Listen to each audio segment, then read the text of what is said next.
Kembali lagi di Rabu Kamis. Kalau nggak Rabu, ya Kamis. Anjay. Oke, setelah sekian abad baru ketemu lagi ya, karena kesibukan masing-masing Masing-masing personil. Nggak, masing-masing pejabat mas. Oh iya, masing-masing. Pembahasan kali ini khusus ya. Kita mendatangkan pakarnya yang langsung terlibat. Ya mungkin sudah berapa minggu ya kita nggak rekaman lagi karena mungkin ya biasalah banyak proyekan akhir tahun biasa. Mendekati event Akbar. Muktamar aja kalah. Oke, ya kembali saya Ditong, sebelah saya Joko. Ya. terus Saya Ian. ya, dan ternyata ada makhluk baru. Namanya siapa panggilannya? Oh iya, panggilan saya Akbar. Oke. Akbar, mungkin teman-teman Nanti lihat ya, teman-teman sudah agak sedikit yang mungkin kenal gitu kan. Dia sebagai pernah jadi Presbem. Ya. Ya, Presbem. Presbem. Presbem mana? Stimik ya. Nah, Stimik. dengan kabinet apa? Saya namanya? lupa ya. Kan itulah itu ya. Itulah enggak Oh iya, ngawahi cinta kak ya. Oh, itu bahasa mana itu? Bahasa Sanskerta. Intinya perjuangan untuk Enggak. mencapai sesuatu yang Itu sukses. cukup rumit ya, enggak. Kabinet Indonesia maju ya kan. Itu negara Stimik penuh maju. hak. Nah, itu yang biasanya lebih Tapi bisa dipahami sama Oke, orang-orang. siap. misalkan kayak itu kabinet Indonesia maju yang wakilnya Pak Amin ya, misalkan itu kan bisa kan Bisa sekali. Bisa, Betul. bisa. Ini kan nah, gimana jadi saya tanya ini dulu ya yang datang ya sebelum kalian Oke, siap. Iya. tanya gimana di BEM udah dapat CV yang bagus iya kan Oh iya betul. Ya mungkin untuk dapat CV tentunya belum ya, karena di Stimik sendiri itu merupakan perguruan tinggi yang mohon maaf ya masih baru juga itu kan, masih luar biasa lah tentunya perjuangan yang harus terus ditekan lagi di Stimik itu. Jadi untuk CV sendiri kalau saya dapat dari Stimik itu kayaknya mungkin belum ya. Mungkin bisa diceritain kiprahnya di mana Ada. saja gitu. Kiprah siapa ini? Ya panjenengan. Kiprah saya ya kalau sekarang saya masih duduk di bangku perkuliahan. Oh, Masih belum duduk di lulus? Belum. Oh. Insya Allah tahun depan. Mudah-mudahan tidak tambahan semester lah ya. Yang penting nggak sampai 2 digit. Ya. Berbahaya. Saya masih duduk di semester 7, kebetulan salah satu mahasiswa di Stimik Komputer Paguyang Brebes, tempatnya itu di Paguyangan di bawah flyover. Ya, insya Allah kita para mahasiswanya itu tidak terlindas truk ya, tapi karena di bawah flyover. Nah, untuk kiprah saya sendiri kebetulan saya masih menjadi pengacara ya, pengangguran banyak acara ya. Oh. Pengangguran banyak acara yang mungkin kalau di calling ya bisa jadi kayak laki-laki panggilan, tapi bukan laki-laki yang seperti itu ya, tetap laki-laki panggilan yang berpositif gitu lah ya. Jangan yang negatif dulu lah, masih terlalu siang gitu. Oh iya. itu jadi Mas Bul tapi tetaplah CV-nya bagus Insya Allah CV mengikuti. ya kan CV nomor Presbem 1 kan bagus kan Iya. ya kan oke. daripada ini Anda itu nanggung. Sudah dicopot soalnya. Tidak Bukan dicopot. totalitas ya berarti ya. Tidak totalitas. Oke. Ada kompletnya di belakang. Oh. Aduh. Bahaya. mau review Mas. Nah, nanti. Mungkin bisa cerita pengalaman itu. Pengalaman apa? Pelantikan di Semarang. Oh iya. Ya mungkin itu ya. Jadi ini background dari makhluk baru kita. Oke, siap. Makhluk Ya baru. mungkin kita bakal sharing aja sih ya, karena kemarin tuh. Jadi gini, kemarin tuh saya menemui fenomena katakan keresahan mungkin ya. Fenomena yang bahwasanya akhir tahun tuh sering gitu kan ada acara-acara yang nggak jelas gitu, tapi ada amplopnya gitu kan. Itu gimana? Jadi sering nggak sama temen-temen itu dapat itu enggak gitu loh? Sering dapat acaranya apa sering dapat amplopnya? Dua-duanya. Jadi acara setelah itu baru amplop. Iya. Itu kayak ngabisin anggaran nggak sih? Semacam kayak ini ya, tebar jalan ya mungkin. Kayak kalau semisal anggaran di tahun ini kita nggak menghabiskan ya nanti tahun depannya kan nggak dapat anggaran banyak lagi. Mungkin kurang masuk akal. Iya, kayak ya dibuang-buang lah mungkin, buang-buang yang bermanfaat ya, tentunya.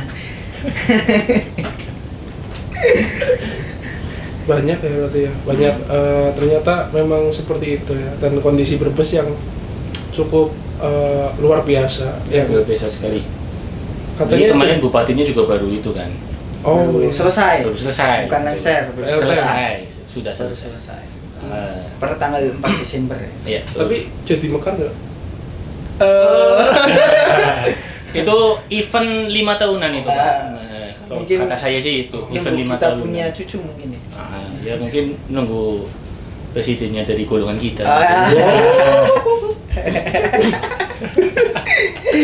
Aduh. Golongan yang mana? Golongan yang mana? Golongan Kan putih. Lanjut. Ayo lanjut. Terlalu sensitif ya. gimana? Ada apanya cerita apa akhir-akhir ini yang kemarin ditemui? Gitu kan. Begitu sih. Jadi rata-rata mungkin selaku kita kader juga gitu. Kader kan banyak, bukan kader Muhammadiyah toh gitu. Ya, oke. Kayak sensitif ini. Ya, makanya kita datangin kader juga gitu. Kan Mas Akbar itu sebagai kader Oh, gitu. ya saya kader. Ya, Kader sama. Muhammadiyah ya. Ya. Kader yang lain. Nggak tahu kali. Nggak tahu di belakangnya gitu. Makanya emang ini jadi fenomena yang perlu kita bahas juga gitu untuk teman-teman semua. Itu untuk edukasi juga gitu. Bagaimana nanti bahwa Muhammadiyah itu kan kolektif kolegial. Kalau kita membahas dari golongan kita gitu kan. Soalnya bintang tamu kan bukan beda golongan, bintang tamu kita kan beda golongan. Kita masih cari aman. Kita nyari bintang tamu yang dari golongan kita. Iya. Dia punya 2 cabang kok. Barangkali nanti jumlah subscriber naik, Ya. ada AdSense baru kita berani ngundang yang dari luar. Oke. Kita udah ada backupan berarti. Jadi memang fenomena ini mungkin banyak digemari oleh anak muda gitu. Iya. Jadi karena didorong oleh latar belakang apalagi kita ya 2000 atau sekitar ya 2000-an lah, itu kan sudah masuk ke generasi Z gitu kan. Gen Z kan manja, cuma pengen instan gitu kan. Makanya Mas itu acara dapat amplop enggak? Yang dicari amplopnya. Ya iya, bukan isi dari berangkat. acaranya. Oh, dapat gue wes. Mas Dita kan berangkat paling gak asik. Jadi kemarin ada fenomena diundang gitu kan, dan berangkat paling pertama loh. Wow. Tanda tangan Ketiga. pertama. Oh, ketiga. Ketiga. Berarti ada yang lebih, ada yang lebih ya gitu. Cepat ya. Itu juga sudah telat dari jadwal undangan. Ya. Tapi ternyata mulur gitu. Sayang saya nggak ikut. Mungkin itu sih, jadi memang anak muda memang akan didorong karena Indonesia kan akan mengalami sebuah fenomena ya, di mana nanti sebagian besar penduduknya akan diisi oleh anak-anak muda. Makanya edukasi tentang ini sangat penting gitu, biar mereka tahu esensi dari sebuah politik itu apa gitu kan. Makanya kita hadirkan kader untuk meluruskan itu. Bagaimana sih kita membagi keimanan? contohnya gitu kan, karena naik Joko kan di setting untuk lebih Islami. Hanya di setting seperti itu. Ya, Oke, makanya siap. naik di dalam Islam kan dakwah yang paling berat itu kan di kepemerintahan. Makanya Rasulullah pun ketika hijrah ke Madinah, satu hal yang dia bangun yang pertama adalah pemerintahan gitu. ya adanya sistem pemerintah gitu. Tapi dakwah di sini memang kita sangat berat kok gitu kan. Itu amplopnya kok tebel gitu kan. Kita hadapan imannya gitu kan. Merah sih, cuma merah sih, cuma kok numpuk-numpuk duitnya gitu kan. Makanya itu jadi tantangan kita. Nah, anak muda itu bagaimana untuk Indonesia bisa lebih maju, ya kita dorong untuk anak muda bisa lebih berpikir kritis untuk bangsa kita sendiri gitu. Karena kalau kita memang kritis kan, ya insya Allah duitnya banyak, insya Allah. Tapi gini, fenomenanya ketika anak muda dia maju ke ya politik lah katakanlah. Saya lihat di kasus-kasus yang sudah ya pemilu kemarin aja lah. Yo. Itu kan sebenarnya saya lihat ada banyaklah anak muda yang membawa aspirasi, membawa ide, tetapi kalah. Mereka kalah sama yang bermaterial gitu. Ya contohnya ini adalah yang sering masuk TV juga beliaunya dari Biru. Pasti tahu lah kalau yang ngikutinnya 2019 pasti ngikutinnya tahu lah. Aman aku hitam aman. Nah, ya, yang biru lah ininya. Jadi kan saya rasa dia membawa aspirasi dan ide-ide yang fresh untuk anak muda, tetapi dia kalah karena orang-orang yang bermateri lebih banyak dukungan. Ya. Sehingga dia pindahkan dari Biru ke Abang Biru. Siap. Sebagai anak muda gimana? Iya. Sebagai anak muda ya. Oke, di sini saya perannya sebagai anak muda ya. Ya, Oke. muda. Tapi tadi bagus juga tadi kata Mas Joko ya. Mas Joko menyampaikan yang kritis itu dapat uang banyak. Tapi kayaknya kalau di negara Konoha itu yang kritis itu malah dipagar. Ya mungkin bukan dipagar, lebih tepatnya kayak ya mungkin dikasih sesuatu supaya dia tidak kritis. Ya memang banyak uang, tapi kritisnya akhirnya mulai terurai lah ya. Kritisnya dibeli. Maka itu sebenarnya strategi yang orang tua kita lakukan. Iya. Orang tua saya. Orang tua kita. Ya pendahulu lah. Pendahulu kita itu kenapa aspirasi anak muda itu jarang didengar? Karena ya orang-orang tuanya pun akan takut terlengserkan. Betul. Maka sebenarnya ya itu sih kita bikin strategi tadi bikin strategi untuk strategi gitulah gitu. Jadi kita strategi tanpa strategi. Nah, strategi tanpa strategi. Jadi kita nggak perlu ngapa-ngapain tapi dapat jabatan kan lumayan.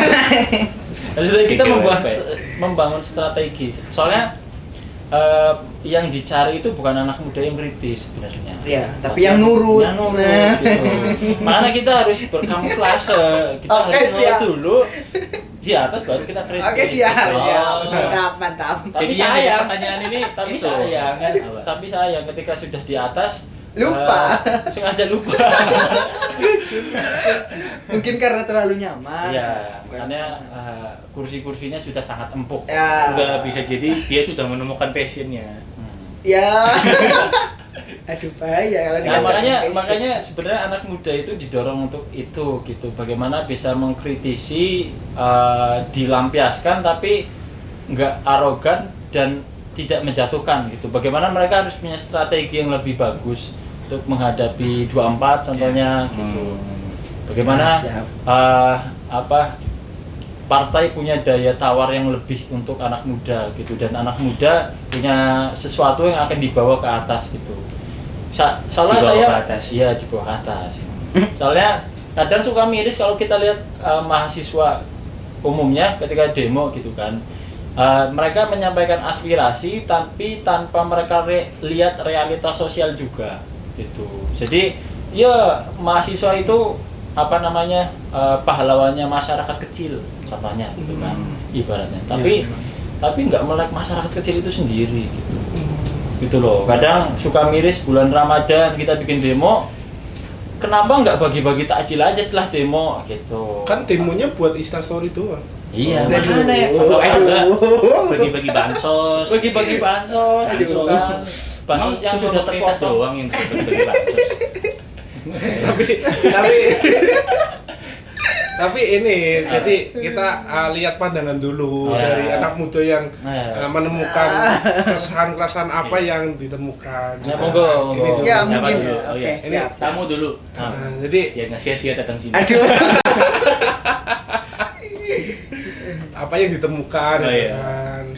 Terus, Mungkin ya, kayak seperti peran saya di sini sebagai anak muda itu lebih mengarah ke masih pelajar ya, jangan anak muda lah, kayak anak muda kayak terlalu apa ya, bebas banget lah ibaratnya. Dan saya yakin di sini belum ada backingan, jadi saya masih hati-hati lah ya. Aman ya? Aman ya? Allah subhanahu wa ta'ala. Masya Allah, oke siap. Kan Mas Joko kan Bahkan yang orangnya agamis aja nggak kepikiran di sini. Oke siap. Ya mungkin kalau menurut saya berbicara mengenai politik lah ya tentunya ya. Kalau saya sendiri saat ini ya setidaknya masih berkecimpung ya, masih tahap belajar gitu, masih tahap belajar di dunia politik. Tapi saya menemukan sesuatu yang luar biasa ketika saya sebagai peran pelajar ya tentunya. Kita itu menggunakan logika pelajar politik gitu. Jadi saya sebagai ya mohon maaf ya bisa dikatakan kayak politikus lah gitu ya, bukan mengatasnamakan kader partai ya, tidak ya kayak gitulah. Bukan tersirat ya mas. Kita cari aman dulu. Oh iya betul. Mungkin lebih mengatasnamakan seperti itu. Menemukan kasus banyak di lapangan mengenai pelajar yang masih buta dan tabu mengenai politik, bahkan banyak yang kayak bahas politik itu kayak males ruwet lah, ini itulah dan seterusnya. Padahal di negara Indonesia sendiri yang membedakan pelajar ya dengan negara lain itu ada di bagian politik. Kita itu di Indonesia menjadi pelajar yang berbeda dengan pelajar yang lain karena apa? Di ranah pelajar sudah diberikan sesuatu yang bernilai tentang politik gitu. Bahkan di pelajar-pelajar yang lain kayak di negara lain saya yakin belum ada kasus mengenai kayak pelajar gabung partai gitu. Itu kayaknya nggak ada gitu. Pernah. Mungkin pernah ya, tapi kayaknya belum ada lah ibaratnya.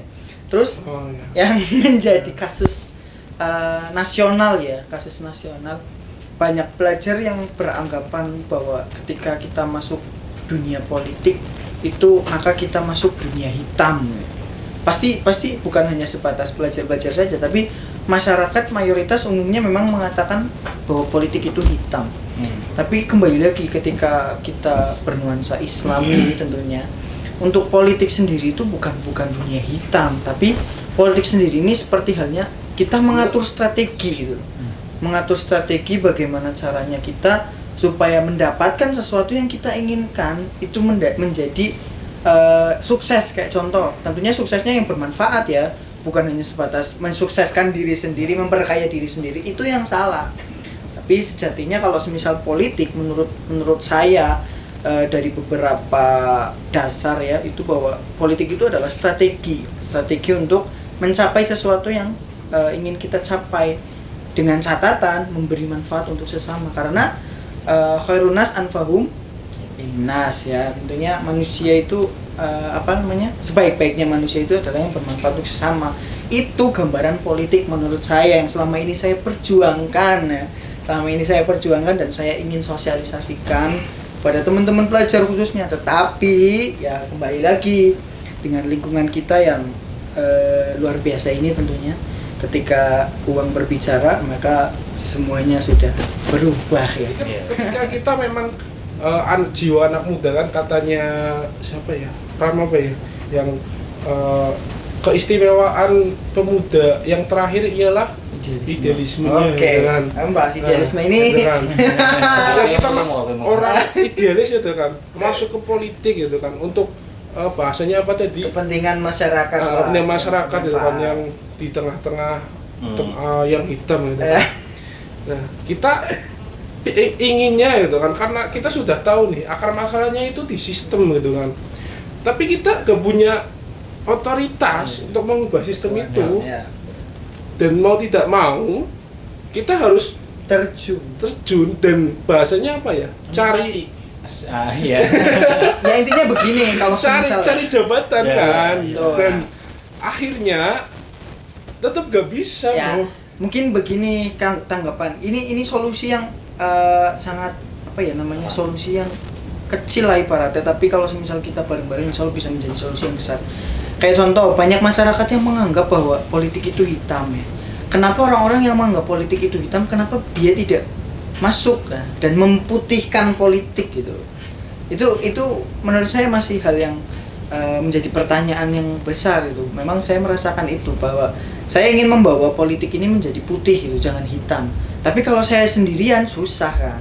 Nah, gimana kalau semisal masyarakat atau pelajar-pelajar yang menganggap bahwa politik itu hitam, kita masuk bareng-bareng dan membuat politik itu jadi putih. Itu kan salah satu solusi yang skupnya kecil, tapi kalau semisal kita benar-benar bisa istiqomah ya, tentunya tidak tergiur dengan semacam nominal ya, tentunya bisa menjadi putih politik di Indonesia itu. Apalagi kayak contoh membahas tentang politik praktis tadi ya. Memang kalau menurut saya di ranah-ranah pelajar, apalagi yang pemilih baru ya, apa namanya kalau istilah pemilih baru itu pemilih pemula ya. Pemilih pemula itu banyak yang tergiur karena ya itu tadi membahas mengenai money ya, uang, tentunya uang. Madi bukan ya? Ya. Nah, maka kalau semisal kita membahas tentang politik praktis ada kaitannya dengan pemilih pemula, dan itu yang menjadi permasalahan yang besar. Kenapa menjadi politikus itu jangan sampai hanya semacam kayak paham hanya mengikuti politik, paham hanya sebatas politik praktis toh, tapi kita harus ikuti. Kalau semisal contoh saya menjadi kader partai, berarti kita harus ikuti perkaderan yang ada di dalam partai itu, supaya kita setidaknya jangan hanya paham mengenai politik praktis saja, tapi kita paham mengenai bagaimana proses kita masuk di dunia politik, apa yang kita bawa nanti untuk dunia politik, dan apa yang kita bawa untuk masyarakat. Jangan sampai untuk diri sendiri saja. Kalau kita masuk politik hanya untuk diri sendiri, ya apalah kata yang lain, paling masuknya juga masuk penjara, tapi penjaranya kelas VIP ya. Tapi karena gini, pandanganku mengubah habit politik yang tadi hitam menjadi putih terlalu utopis nggak sih? Iya, kita terlalu apa ya, kebanyakan nonton anime mungkin kalau karena mau diakui nggak diakui ya, justru kadang sistem politik itu bisa jalan oleh orang-orang hitam juga. Ada satu kebijakan nih yang gini aja lah, contohnya BBM aja lah. BBM naik itu kan apa ya, jelas merugikan masyarakat ya. Tetapi di sisi lain itu juga menyelamatkan APBN gitu loh. Tapi kalau di satu sisi buang-buang untuk bansos, itu makanya kita nggak bisa lihat dari satu sisi toh gitu loh. APBN memang terbantu, efeknya mungkin ada yang ambil pungli itu tadi. Makanya menurutku daripada kita menjadikan politik itu putih, lebih baik menjadi abu-abu. Maksudku kita nggak boleh terlalu bias akan keadaan. Di politik itu pasti dinamis lah, nggak mungkin. Nggak mungkin berjalan itu selalu mulus, harus selalu benar, itu nggak mungkin. Apalagi kalau sudah masuk ke politik nasional dan internasional, masuk ke apa, bagaimana cara memanfaatkan geopolitik dan sebagainya, itu nggak mungkin akan selalu putih di menurutku. Tapi kan untuk masyarakat yang awam dan itu kan susah kan. Itu. Justru kalau untuk masyarakat yang awam, masalahnya bukan di politik praktis kalau menurutku, tapi politik identitas. Oke, masuk. Ya ini aja lah, 2024 nanti kan dari tahun ini aja saya lihat udah mengklaim A, mengklaim B kan. Ancang-ancang. Ya, iya itu sih. Kan persiapan lebih baik kan. Itu berjalan ya. Kalau maksudku pola politik identitas itu sendiri loh. Ya, itu yang sekarang sudah mulai digencarkan itu. Itu menurutku isu yang membuat polarisasi di Indonesia itu semakin luas. Politik identitas itu. Dan ini sudah mulai kelihatan lah, mulai dari yang ada yang colong start duluan itu kan, ada lagi yang sekarang cuma PDKT doang tetapi nggak declare gitu kan, kejadian dulu. Itu polarisasinya udah mulai kelihatan. Siap. Dari Mas Joko. Ya, mungkin menanggapi juga memang ya itu sih daripada untuk memutihkan sebenarnya itu apa ya, itu menjadi dari zaman dahulu kala pun konsepnya akan seperti itu gitu, konsepnya akan mereka itu hitam dan yuk kita bareng-bareng memutihkan gitu, dan ternyata kok kita ikut hitam. Nah, iya. biasanya saya menggarisbawahi gitu kan, jangan sampai kan, tergiur gitu dengan sesuatu. Biasanya karena yang kita lihat adalah mereka itu merugikan masyarakat gitu kan. Saya dirugikan. Lah kalau saya sudah diuntungkan, ya udah diam. Iya, diam juga gitu. Makanya dalam Islam pun dakwah yang berat itu kan yang seperti itu loh. Jadi kita membenahi sistem, kita masuk ke dunia politik gitu kan.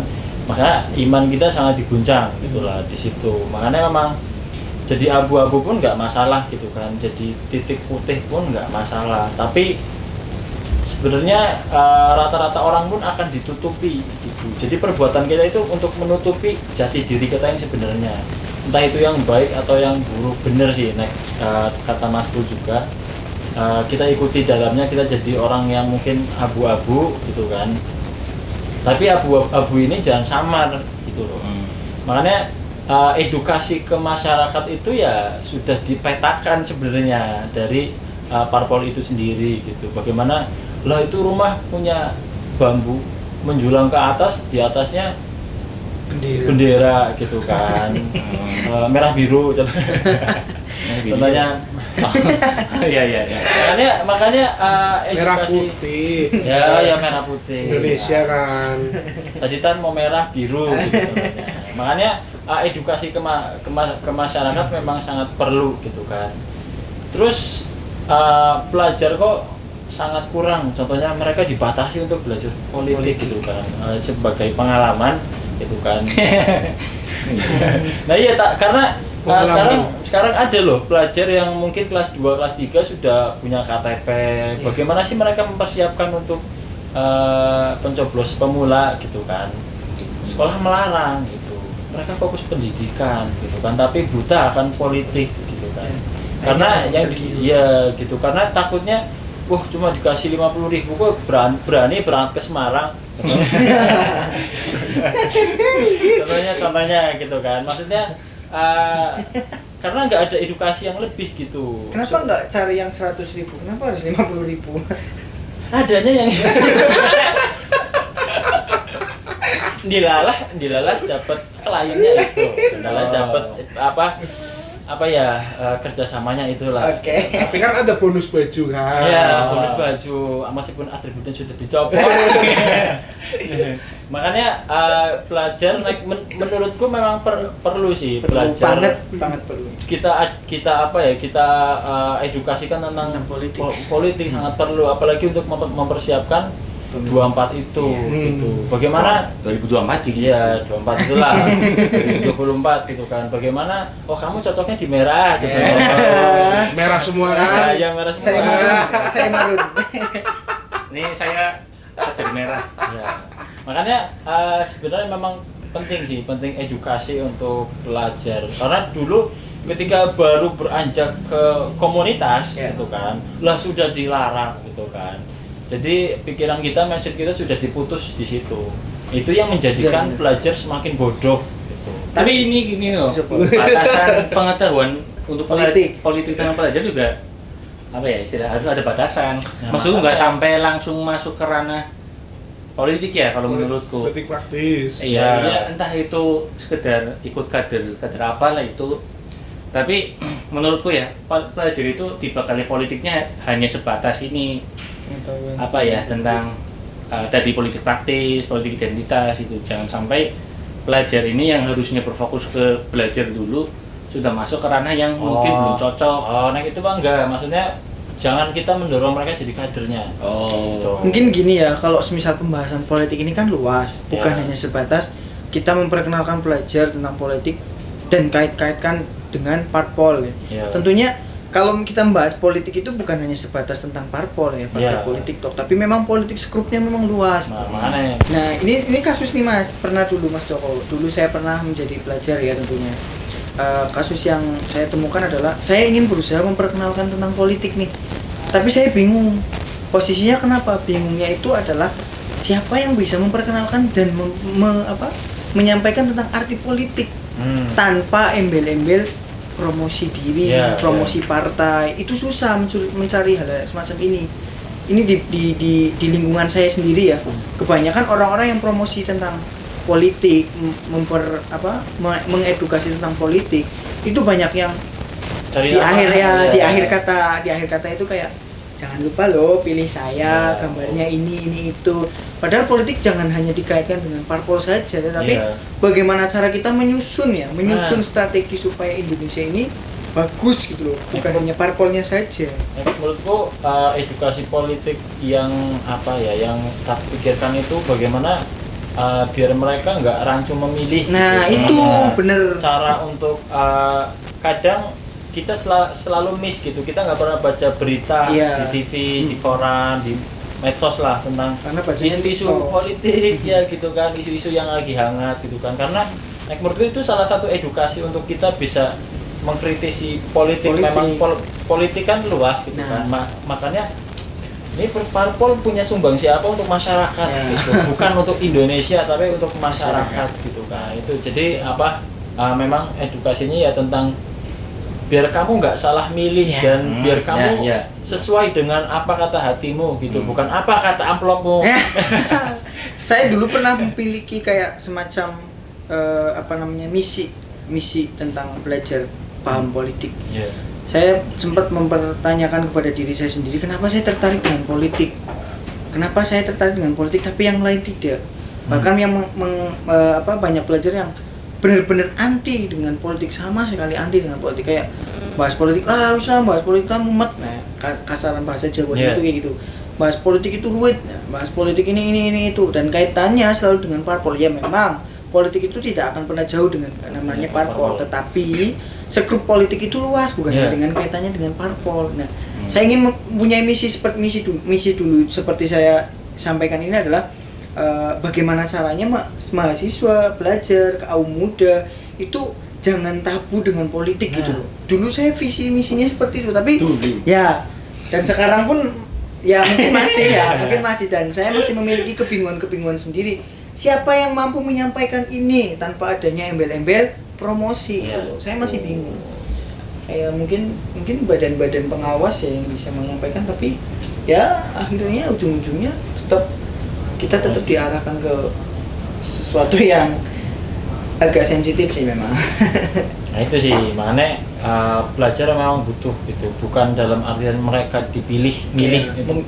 Intinya gitu kan, tapi bagaimana biar mereka bisa lebih melihat realita dari politik itu seperti apa sistem dari politik gitu kan, pemilihannya gitulah. Dan penyampaian paslon-paslonnya apakah dirasa backgroundnya cocok dan segala macam itu perlu dikritisi. Gitu. Itu sih dari pelajar sendiri, soalnya pengalaman baru ikut 2 hari 1 malam. Itu semacam apa mas, pelantikan atau? Nah itu ada di belakang, makanya kita langsung di stop gitu kan, diputus rantainya dan udah kita dibutakan oleh politik gitu. Makanya jangan heran ya, jika kalian para pelajar gitu ya yang tidak belajar politik secara luas, maksudnya bukan tentang parpol loh ya, itu kalian jangan ngeluh tentang kebijakan pemerintah. Gitu, jangan ngeluh kok begini presiden begini, menterinya begini gitu kan, bupatinya begini. Jangan ngeluh karena kalian nggak punya sumbangsi ke situ gitu. Dan ini yang menjadi pembeda di tahun dulu. Nah iya. Tapi gini, dari awal terselenggaranya pemilu gitu, pasti sampai sekarang gitu kan, pasti ada kayak sistem yang error gitu kan, entah dari atas sampai bawah gitu kan. Maksudnya sistem demokrasi ini memang error gitu lah. Nah kalau diganti boleh nggak sih? Boleh diganti gimana? Jadi mengganti dong. Undang-undang. Jadi kita tetap dengan nilai-nilai yang sama, dengan nilai-nilai Pancasila yang sama, tapi dengan sistem yang berbeda gitu loh. Kayak mungkin saya pernah baca itu kan di kumpulan ideologi dunia gitu kan. ternyata sosialis ini lebih bahasanya apa ya, mensejahterakan rakyat.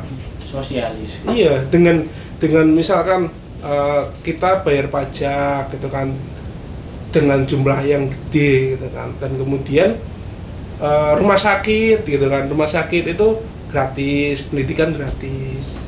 Berbeda dengan konsep kita yang sekarang kapitalis gitu loh. Dan apa sih dan saya mungkin agak berpikiran apa sih yang mungkin tujuan utama politik sekarang itu kan untuk mensejahterakan rakyat gitu kan. Apakah dengan nilai yang sama, dengan sistem yang berbeda kita bisa gitu kan. Kita dengan saya baca komunis itu sistemnya baik gitu kan, dengan Karl Marx gitu kan. Tapi kemudian kita gak bisa balik ke situ karena kita sudah trauma dengan komunis. Iya, yang 61 kan. Ya pembantaian 30 September kan gitu kan. Kita sudah tidak bisa dan masyarakat sudah tidak percaya dengan sistem itu. Gitu kan. Intinya gini sih. Kalau tadi apa yang mengubah sistem tetapi dengan nilai-nilai yang sama itu juga nggak bisa menjadi jaminan. Gini, kayak tadi sosialis memang terdengar sangat menggiurkan. Maksudnya ya sangat berpihak kepada rakyat. Tetapi kalau kita melihat sejarah juga kan tadi yang sudah disebutkan, aku juga rawani nyebut sih. Kom itu tadi kan sebenarnya juga kalau dilihat dari ide pokok pikiran ya kan itu berasal dari buruh kan. Iya. Awalnya itu memang sangat masyarakat sekali, itu sangat membumi sekali, di mana alat-alat produksi itu harus dimiliki oleh rakyat, terus kekuasaan akan lahan harus dikuasai oleh rakyat. Tetapi kan pada lapangan tetap ada orang yang di atas, tetap ada orang yang harus memimpin. Selama ada satu orang yang harus memimpin, pasti akan ada perebutan kekuasaan. Mau apapun ideologinya pasti itu ada. Dan termasuk DITII, Mas. Iya loh. Nah, misalkan berbicara sistem global bagus, tapi kenapa implementasinya gitu loh? Ya, itu yang jadi kayak kemarin juga ada yang ngomong siapa ya, aku lupa. Di Indonesia itu banyak orang Islam gitu kan. Nah. Tapi gak ada nilai-nilai Islam gitu loh. Oh. Yang di Belanda itu orang Islamnya sedikit, tapi nilai-nilainya banyak diterapin. Kenapa? Berarti itu bukan didasarkan pada sistem itu, tetapi pada pemikiran masyarakat.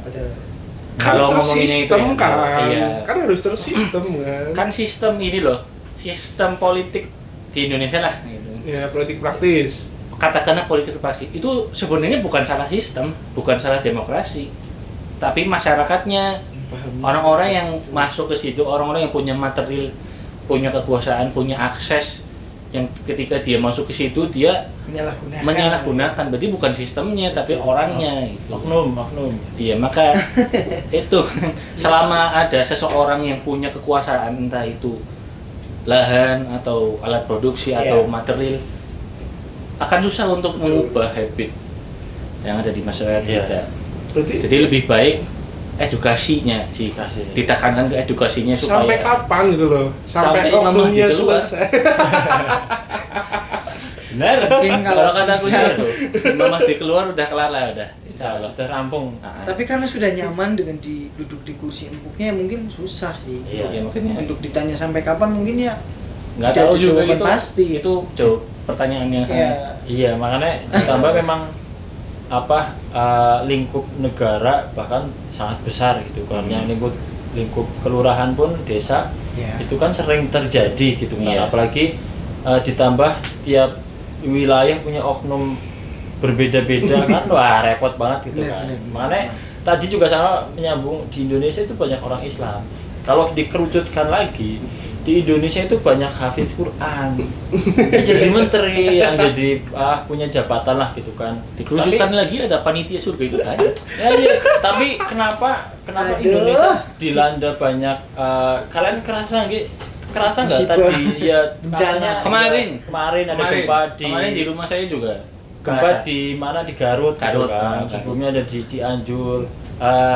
Ada diksi yang menurut saya salah gitu kan. Asyap. Bukan asyap. Rumah hancur akibat gempa gitu kan. Menurutku itu adalah diksi yang salah gitu kan. Harusnya yang benar apa? Kita itu menyalahkan gempa itu sendiri gitu. Oh bisa, gitu loh. Jadi kita itu rumah kita hancur, keluarga kita meninggal, itu kita menyalahkan gempa gitu kan. Untuk kita yang beribadah Islam gitu kan, contohnya gitu. Bahwa sama saja seperti kita menyalahkan apa yang Allah datangkan kepada kita. Gitu. Nah, yang saya lihat ya, banjir menenggelamkan sekian ribu rumah dan mengakibatkan kerugian yang besar gitu kan. Contohnya, kenapa sih kita nggak menelisik apa yang sudah kita perbuat gitu sebenarnya? Kayak kenapa bisa gempa gitu kan? Apa dasar kita cari nih dari sosiologinya atau dari geografisnya memang ini rawan gempa gitu kan. Tapi kita lihat lagi di Al-Qur'an. Hafiz Quran itu kan mengerti Al-Qur'an gitu kan. Otomatis sudah politik sudah lewat lah ketika Hafiz masuk gitu kan. Mereka yang hafal Quran, tafsir Al-Qur'an lah. Dan kita lihat bahwa bencana alam di mana? Di Al-Qur'an gitulah contohnya. Di Al-Qur'an itu bermakna seperti apa gitu. Kalau di Al-Qur'an Al-Baqarah 155 kalau tidak salah itu kan Allah itu akan menguji dengan sedikit ketakutan, makanan, buah-buahan gitu kan. Maka beruntunglah orang-orang yang sabar lah gitu. Kita harus sabar gitu kan. Maka pertanyaannya cuma dua. Pertanyaannya cuma satu.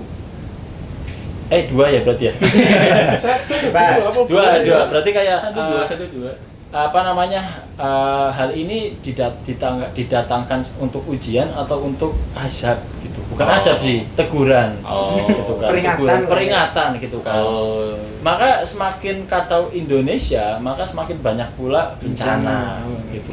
Makanya memang di politik ini benar-benar kita kuras semuanya sih gitu. Memang kalau kita terjun, dan yang nggak terjun jangan menisbatkan dirinya benar gitu. Toh masyarakat umum saya nggak main sesuatu yang kotor gitu kan. Diri kita juga masih kotor kok. Iya. Kita itu debu-debu yang harus dihapus sih sebenarnya. Ya, menurutku begitu sih, malah jadi kelam sih. Tapi interpretasiku beda sih, maksudnya. Emang kayak tadi menyinggung gempa, interpretasiku sama Anda dengan beda. Tapi ya itu nantilah. Politik aja. Terus ini yang jadi catatan besar setiap kali ada pemilu ya. Kembali lagi ke politik. Yang menjadi catatan besar pada saat pemilu itu dan harus menjadi waspada itu kepada para pimpinan OKP. Nah itu tadi kan aku bilang politik identitas itu jadi masalah utama sebenarnya. Maka dari itu kalau semisal dari awal kita tidak bisa tidak adanya edukasi sebuah politik, maka banyak yang akhirnya menyelewengkan sesuatu yang tidak baik untuk kepentingan pribadi. Seorang apik jadi kepentingan pribadi. Kan banyak sesuatu yang seperti itu. Kayak contoh, nanti pada saat tahun 2024 itu yang dicari banyak dari beberapa OKP pasti, apalagi ketua-ketuanya nih. Sudah pasti. Ya itu. Anda jadi sasaran. Nah, saya hanya memperingatkan hati-hati ya.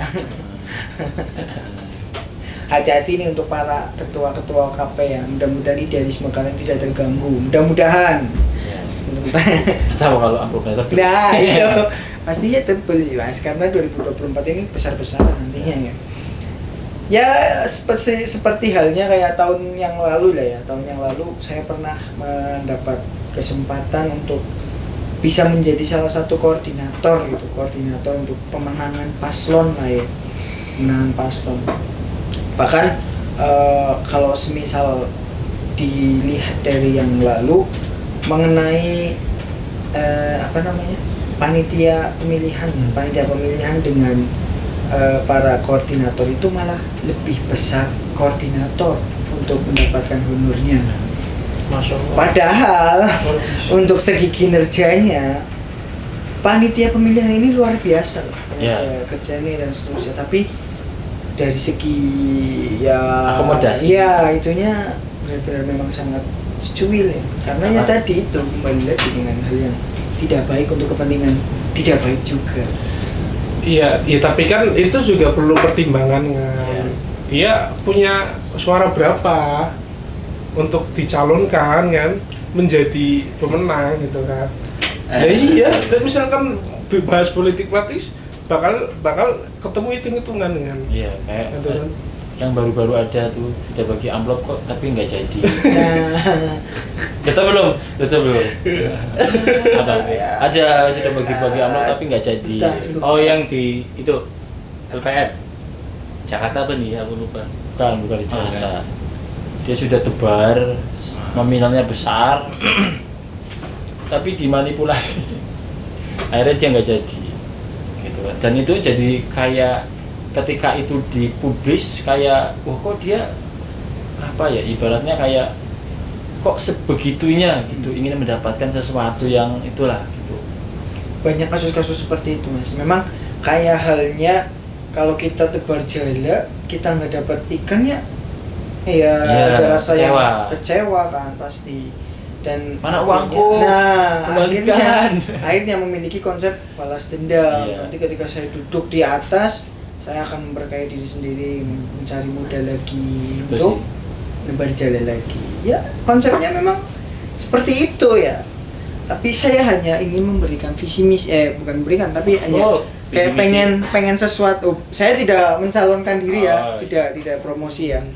Saya hanya ingin kayak mengedukasi kepada para adik-adik teman-teman semua selaku para pelajar dan kaum muda bahwa jangan tabu terhadap politik, jangan merem terhadap politik, tapi kita kaum muda itu harus melek politik.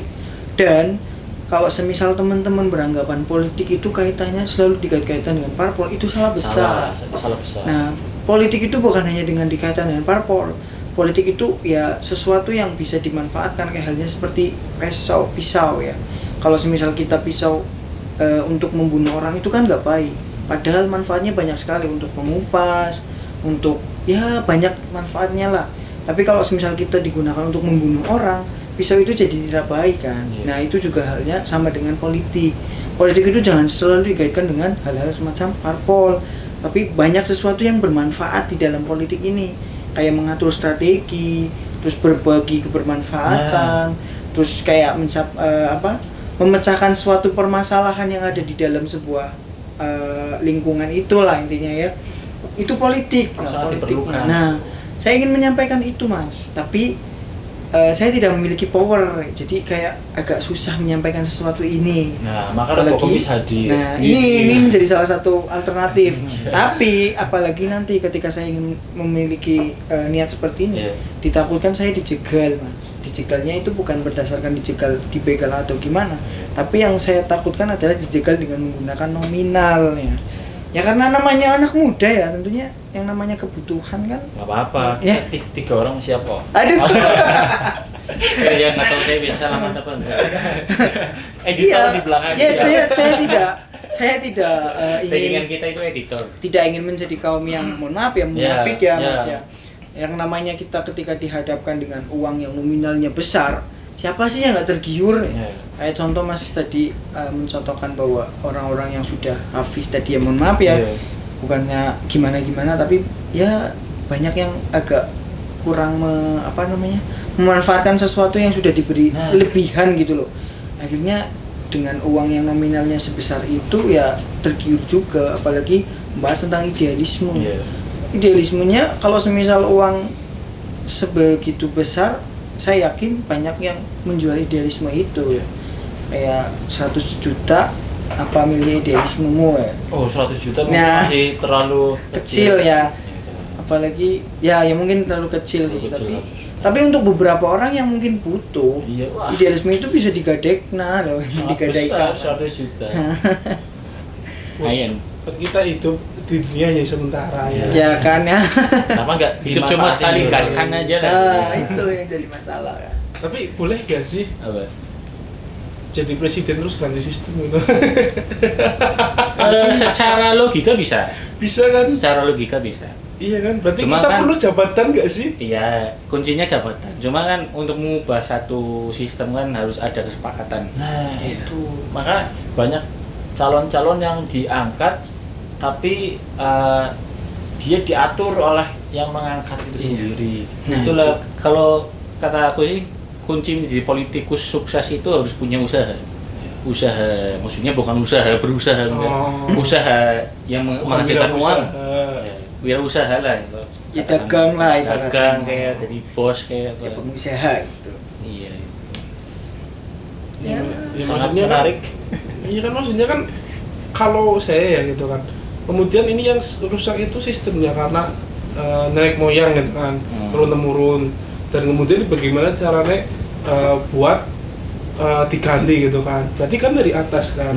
Dari atas kita perlu ke jabatan gitu kan.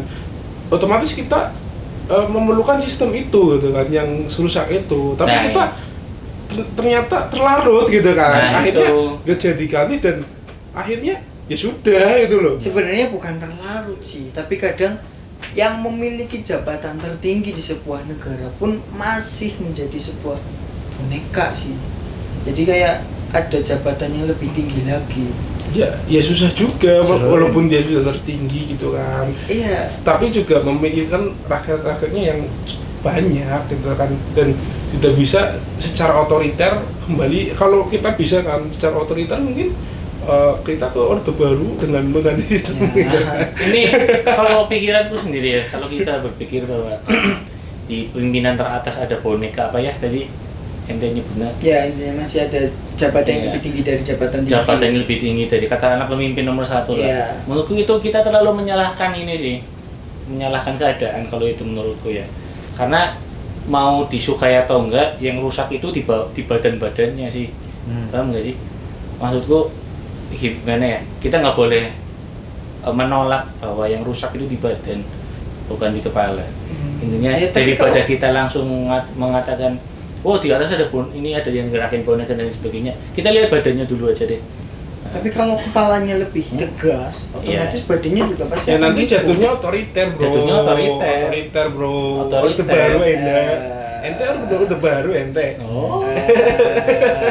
Sudah cukup. Itu kan maksudnya. Iya deh. Ya itu sih ya. Tapi itu bukan sistemnya, tapi masyarakatnya yang harus kita perbaiki. Tapi Orde Baru lebih murah nggak sih? Ingat zamanku ya, ingat zamanku. Mau apa ya? Memang, tapi kan ada harga yang harus dibayar. Iya sih. Ada harga yang harus dibayar dari keenakan itu. Luar biasa. Oke, kita belum menemukan konklusi nih dari obrolan kali ini. Ya. Konklusi apa ya namanya? Maksudnya titik terang itu sebutannya apa? Itulah intinya titik terang lah. Ya mudah-mudahan habis setelah selesai acara ini banyak yang mendengarkan ya, banyak subscriber nambah, lalu edukasi yang kita sampaikan itu sampai ngena gitu loh. Jadi jangan hanya mengambil sisi yang negatif saja, tapi lebih ke sisi yang positif. Kayak tadi pengertian politik itu jangan terlalu dikaitkan dengan parpol, padahal banyak sekali sesuatu yang bermanfaat di dunia politik. Akhirnya kalau semisal pahamnya hanya sebatas parpol politik ya wis. Nah, mentoknya di situ. Mudah-mudahan jangan sampai teman-teman belajar di ini Rebo Komis ini punya siapa ya? Ya yang pengen jalanin aja. Intinya mudah-mudahan di para pelajar yang ada di dalam Rebo Komis ini jangan sampai hanya sebatas memahami politik dengan selalu dikaitkan dengan parpol gitu ya, tapi politik itu luas, bahkan kita dari kecil pun sudah diajarkan tentang politik gitu kan, kayak mengatur bagaimana caranya supaya kita memenangkan sebuah perlombaan, terus kayak ada banyak sesuatu yang kaitannya dengan politik lah intinya politik itu luas, bukan hanya dengan parpol. Itu garis bawah yang menurut saya harus ditebeli di lingkungan kita, supaya jangan tabu tentang politik. Politik dan politik. Jadi, memang jadi politik ini memang harus kita edukasikan ke pelajar gitu, terutama di pelajar agar menghadapi perubahan zaman pun ya dikali dengan politik juga gitu kan. Dan kita nggak akan menyulitkan kita nggak akan menyalahkan siapapun di dalam ini, maksudnya itu akan kembali kepada kesadaran masyarakat juga gitu kan. Dan kita nggak mandang background mereka kok gitu kan. Uang yang salah itu oknum gitu kan. Iya. Oknum yang punya background. Ya, jing-jing namanya. Ya itu jadi contohnya tadi ketika kita bahas Hafiz pun loh, ketika bahkan ya yang menonton ini adalah Hafiz Quran juga, mereka disalahkan atas itu. Maka kita akan harusnya di awal di disclaimer juga bahwa kebanyakan gitu kan, kebanyakan itu tidak digunakan gitulah. Makanya masih banyak kok Hafiz Quran yang memang mentingin masyarakat gitulah, dengan perbuatan sosial lingkungan yang baik gitulah, yang mereka bawa atas dasar agama gitulah. Jadi yang kita tekankan di sini pun kita itu jangan sampai terlena gitulah dengan kepemimpinan yang yang ada sekarang itu. Karena posisi kita 5 sampai 10 tahun ke depan akan menduduki kursi-kursi tersebut. Makanya kita harus dibekali dari dini lah minimal. Itu sih pembahasan pada Repo Komis hari ini memang sangat panas. Jadi titik terangnya kita cuma bisa edukasi sampai Imam Mahdi muncul. Jangan sampai Imam Mahdi muncul. Semangat. Karena nanti ketika saya mengajukan bisa nggak sih tentang mengganti sistem, kayaknya nggak bisa ya Mas. Susah ya. Iya. Bisa sih, penting ada. Yang penting Anda harus berada di nomor 1 dulu, lalu membuat orang-orang yang di bawah itu sepakat. Betul. Bisa. Cuma kan ya enggak seperti. Tapi mohon maaf, di negara kita yang seperti ini nomor 1 itu patut ditanyakan. Ada lagi nggak nomor 1-nya gitu loh. Calo nggak ada. Jadi kalau dari saya ya, pimpinan-pimpinan ormas itu punya peranan penting. Betul. Sangat. Dalam memberikan pendidikan politik. Jadi kalau ormas-ormas yang sudah mulai digait sama yang punya kuasa ya sudah nggak ada harapan untuk kita apa istilahnya ya, untuk mencerahkan pandangan politik masyarakat. Maka dari itu untuk pimpinan-pimpinan ormas atau OKP pun atau apapun itulah, jaga idealismenya masing-masing. Mudah-mudahan tetap berjaga. Entah itu dari Muhammadiyah atau Nahdliyin dan sebagainya ya, diharapkan tidak ikut campur, dan maksudnya tetap jalan tengah. Kokoh. Moderat. Tidak ini loh ya, tidak ke kanan ke kiri ya, tidak termakan dari kubu manapun. Ya kalau ada uangnya lebih besar ya kita ambil. Ya kita ambil, kita tetap moderat. Kalau bisa ya. Kayaknya susah. Kayaknya susah. Niat awal hanya sebatas itu, tapi kan kalau misal di akhir. Tapi ya Closing. tapi tidak ada salahnya untuk berpikir utopis. Oke, siap. Mungkin dari saya ya, closingnya adalah tentang khairun nas anfa'uhum linnas, bahwa sebaik-baiknya manusia adalah yang bermanfaat untuk sesama, dan al-insanu hayawanun natik, bahwa manusia itu adalah binatang yang berakal. Politik kaitannya dengan akal, jangan hanya sebatas memahami politik itu kaitannya dengan parpol. Politik skupnya luas, jangan sampai kita terkotak-kotakan dengan yang namanya parpol. Politik itu bersih bagi dia yang ingin mencapai politik itu bersih, tapi politik itu kotor bagi dia yang menganggap politik itu kotor. Mungkin seperti itu kurang lebih. Yang lain? Udah nanti ini udah ente jawab. Aduh, tadi kayaknya sudah kayaknya. Oh berarti ya ente belum.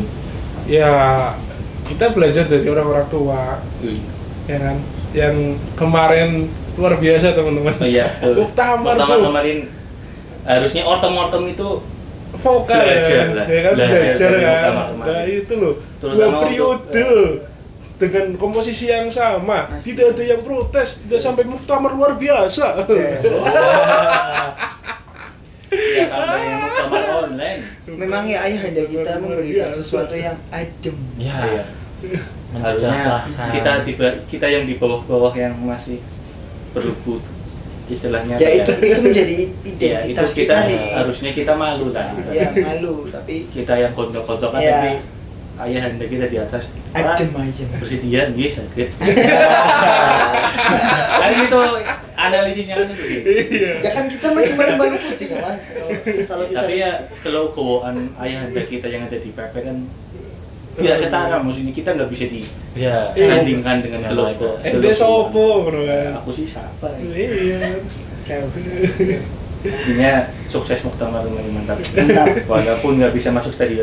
Saya juga kecewa sih, agak kecewa. Oh, kecewa. Sangat kecewa. Aduh. kemarin. Saya sendiri karena tidak Ini sampai. bukan Muktamarnya ya, maksudnya rombongan Ya, saya. Padahal Sudah bayar mahal. Iya. Mahal. Niat awal pengen konvoy, sampai mana malah ya seperti itulah, lintang-lintung tidak karuan. Tapi sukses lah. Mantap. Saya kecewa tidak bisa masuk ke studio Stadion. stadion nih. Ya. Ya, mungkin itu kali ini gitu kan. Mungkin sebenarnya masih banyak teman-teman. Mungkin di next season bisa kita undang kembali makhluk satu ini. Oke, gitu kan. siap. Tapi dengan pembahasan yang lebih intens. Oke. Mudah-mudahan ada backupan yang lebih kuat supaya saya bisa bebas. Allah subhanahu wa ta'ala sudah paling kuat. Oke. Allah. Ya. Iya, bentar, benar sekali. Sudah paling kuat. Ya, itu mungkin gak ada closing lagi, teman-teman. Cukup. Kurang lebih dari kami. Kalau lebih dikembalikan. Ya. Kalau kurang ya saya mohon maaf gitu kan. Ya, sekian, see you. Ciao.